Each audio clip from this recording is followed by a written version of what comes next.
Baiklah, apa itu ekonomi politik global? Jadi, ekonomi politik global adalah ilmu yang mempelajari kehidupan ekonomi global yang berfokus pada pertarungan politik antara yang kuat dan yang lemah dari pendapatan ekonomi global. Ekonomi politik global merupakan interaksi timbal balik dan dinamis dalam berupaya mengejar kekuasaan dan kekayaan dalam lingkup hubungan internasional. Ekonomi politik global juga berfungsi untuk menjelaskan kaitan antara faktor ekonomi dan politik, pasar dan negara dalam peraturan internasional. Pada abad ke-18, di dalam karya Adam Smith yang berjudul The Wealth of Nation, di mana di dalamnya berisi tentang teori merkantilisme, yang membahas mengenai bahwa ekonomi ini seharusnya berkesinambungan dan dikontrol secara langsung dengan politik. Karena semua sektor kekayaan pada masa itu diperuntukkan terhadap sektor militer. Dalam praktik sosialnya, dimulai pada abad ke-19 pada era industrial Eropa. Karena beriring berjalannya waktu, meningkatnya faktor pergerakan secara kapital dan perdagangan secara global, sehingga peran pemerintah dalam hal ini sangat diperlukan, baik domestik maupun antar negara. Kemudian, sejak abad ke-19, fenomena industrial yang ada di Eropa menjadi suatu penanda bahwasannya ekonomi dan politik merupakan dua hal yang tidak dapat dipisahkan. Karena keduanya memiliki hubungan satu sama lain dengan meningkatnya arus perdagangan yang ada sehingga memaksa industrialisasi pada saat itu yang membuat pasar tidak dapat bergerak sehingga memerlukan adanya kekuatan politik terkhususnya pada kekuatan pemerintah dan membantu dalam mengawasi di pasar. Ekonomi politik internasional awal mulanya muncul dari dua disiplin yang berbeda, yaitu ekonomi internasional dan politik internasional. Akan tetapi, ketika globalisasi muncul, kedua disiplin tersebut tidak dapat menjelaskan isu-isu yang melibatkan keduanya, yaitu ekonomi dan politik, secara bersamaan. Karena ketidakmampuan kedua disiplin tersebut dalam menjelaskan secara komprehensif terhadap isu-isu tertentu yang memiliki sifat kompleks yang membuat terjadinya spillover satu sama lain, sehingga tersusunnya suatu disiplin yang merupakan sebuah kombinasi antara kedua disiplin tersebut yang menjadi ekonomi politik internasional. Secara spesifik, ekonomi politik internasional berfokus terhadap pasar, institusi, dan rezim yang mempengaruhi terhadap peruntungan ekonomi dan otonomi politik di tingkat domestik maupun internasional.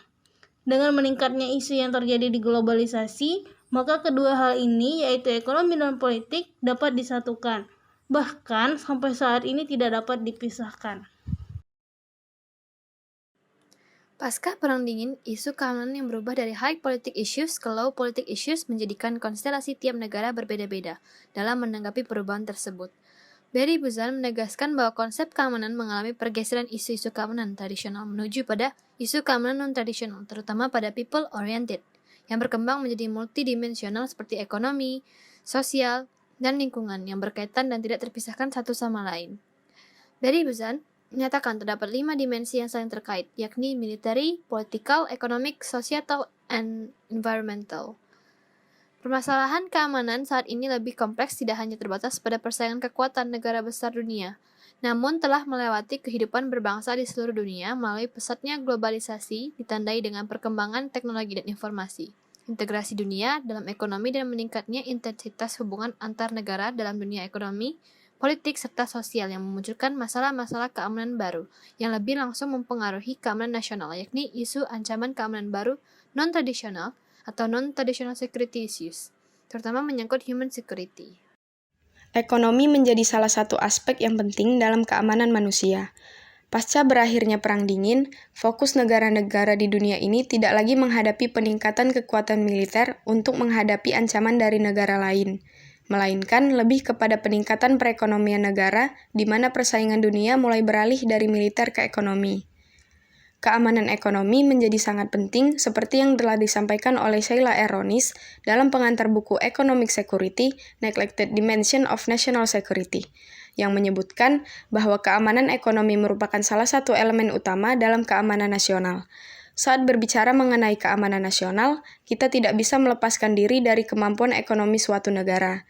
Tidak ada pertanyaan lagi bahwa salah satu bagian dari infrastruktur suatu negara adalah perekonomian yang kuat. Czesław Mesjas mengungkapkan bahwa hubungan antara globalisasi dan keamanan ekonomi mengacu pada 3 bidang yang saling mempengaruhi, yakni fungsi pasar global, keamanan ekonomi dari negara-negara, dan pengaruh globalisasi pada standar hidup. Dimensi ekonomi merupakan salah satu dimensi penting dalam human security yang muncul sebagai akibat dari pergeseran konsep keamanan setelah Perang Dunia. Di samping itu, keamanan ekonomi ini menjadi fokus utama dalam human security karena dampak dari kolonialisasi kemudian mengakibatkan ketidaksetaraan antara negara-negara selatan dan utara sehingga kemudian mengakibatkan kekacauan ekonomi, politik, dan sosial yang mengancam manusia. Dengan demikian, aspek keamanan ekonomi pun menjadi tidak terlepas dari aspek lain dalam dimensi human security. Konsep keamanan ekonomi juga mengalami perkembangan dengan melihat dari beberapa unsur yaitu keamanan ekonomi dari negara, keamanan ekonomi yang didefinisikan secara sistemik, keamanan ekonomi individu, dan keamanan ekonomi dalam stabilitas keuangan domestik dan internasional. Contoh kasus keamanan ekonomi yaitu ancaman keamanan cyber yang menyebabkan kerugian ekonomi bagi organisasi di Indonesia sebesar 34,2 miliar US dollar. Studi oleh Microsoft dan Frost serta Sullivan mengungkapkan bahwa yang pertama, organisasi berskala besar di Indonesia kemungkinan dapat mengalami kerugian ekonomi sebesar 16,3 juta US dollar atau 200 kali lebih besar dari kerugian ekonomi rata-rata sebuah organisasi skala menengah. Yang kedua, kekhawatiran tentang keamanan cyber yang menghambat rencana transformasi digital yang semakin vital bagi perusahaan dengan diumumkannya rencana kerja Making Indonesia 4 oleh Presiden Joko Widodo dan Kementerian Perindustrian. Yang ketiga, serangan keamanan cyber telah mengakibatkan hilangnya pekerjaan di hampir 7 dari 10 atau 69% organisasi pada tahun lalu. Yang keempat, berbagai organisasi semakin banyak memanfaatkan teknologi artificial intelligence untuk memperkuat strategi keamanan cybernya. Selain kerugian finansial, insiden keamanan cyber juga mengurangi kemampuan berbagai organisasi di Indonesia untuk memanfaatkan peluang-peluang yang ada di era ekonomi digital saat ini. Dengan 3 dari 5 atau 61%, responden menyatakan bahwa perusahaan mereka telah menunda upaya transformasi digital karena khawatir terhadap resiko-resiko cyber. Namun, transformasi digital akan semakin genting bagi perusahaan dengan diumumkannya rencana kerja Making Indonesia 4 oleh Presiden Joko Widodo dan Kementerian Perindustrian Republik Indonesia. Hal ini bisa menjadi hambatan bagi setiap perusahaan di Indonesia untuk dapat menyelaraskan strategi berdasarkan rencana kerja tersebut. Studi yang berjudul Understanding the Cybersecurity Threat Landscape in Asia Pacific, Securing the Modern Enterprise in a Digital World bertujuan untuk membagikan sudut pandang mendalam bagi pengambil kebijakan bisnis dan TI mengenai kerugian ekonomi oleh serangan cyber di Asia dan Indonesia dan mengidentifikasi celah pada strategi keamanan cyber. Stabilitas memiliki 2 komponen yang sangat penting, ialah kemampuan suatu negara untuk mengatasi guncangan dan kemampuan menghindari terbentuknya guncangan tersebut. Kestabilan memiliki 2 komponen. Yang pertama ialah kemampuan negara untuk bertahan terhadap guncangan, dan yang kedua ialah kemampuannya untuk tidak membuat atau menyerap guncangan tersebut. Kestabilan membentengi negara terhadap pergolakan politik, ekonomi, dan sosial. Ancaman tersebut dapat berupa tindakan terorisme atau kejahatan transnasional yang terorganisir, kesejahteraan atau kemiskinan, degradasi lingkungan, konflik etnis dan konflik komunal yang berdimensi internasional, serta hutang luar negeri.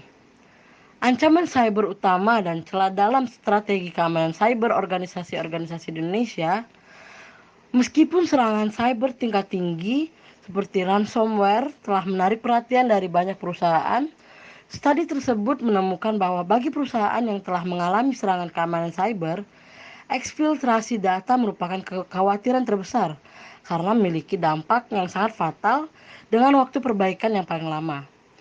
Di samping ancaman dari luar, riset tersebut juga menunjukkan adanya celah-celah utama dalam pendekatan keamanan cyber organisasi pada saat melindungi kekayaan digital mereka, seperti keamanan menjadi sebuah renungan baru yang dipikirkan, lalu menciptakan sebuah lingkungan yang kompleks, serta kekurangan strategi keamanan cyber. Jadi dalam hubungan internasional, ekonomi dan politik adalah suatu kesatuan yang tidak dapat dipisahkan. Ekonomi juga menjadi salah satu aspek penting dalam keamanan. Dan ketika berbicara mengenai keamanan, tidak bisa juga terlepas dari kemampuan ekonomi suatu negara ataupun individu untuk